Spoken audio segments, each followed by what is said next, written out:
السلام علیکم ناظرین، امید کرتا ہوں آپ سب خیریت سے ہوں گے۔ ناظرین، ہر روز نئے مسئلے جاننے کے لیے ہماری ویڈیو کو لائک کر کے پلیز چینل کو سبسکرائب ضرور کر دیں۔ انسان کہتا ہے جو ہوگا دیکھا جائے گا، قبر کی زندگی دیکھی جائے گی۔ ہم تمام کاموں کے لیے انتظام کر لیتے ہیں۔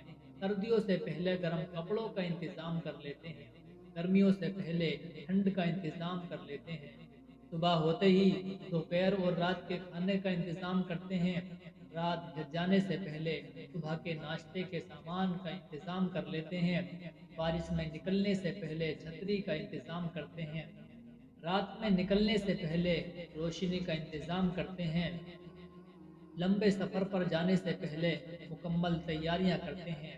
لیکن کوئی بھی انسان قبر کی طویل زندگی کے لیے تیاریاں کرنے پر آمادہ نہیں ہے، بلکہ اپنے آپ کو تسلی دیتے ہوئے یہ کہتا ہے جو ہوگا دیکھا جائے گا۔ لیکن ایک بات ضرور یاد رکھنا، مرنے کے بعد جتنی زمین بادشاہ کے پاس ہوگی اتنی ہی زمین فقیر کے بھی پاس ہوگی۔ یہ اوقات ہے ہماری اور آپ کی، پھر یہ تکبر کیوں، پھر یہ حسد کیوں، پھر ایک دوسرے کو نقصان پہنچانے کی کوششیں کیوں؟ اے لوگو، یہ بات ہمیشہ یاد رکھنا کہ دنیا کے تمام راستے قبرستان کی طرف ہی جاتے ہیں۔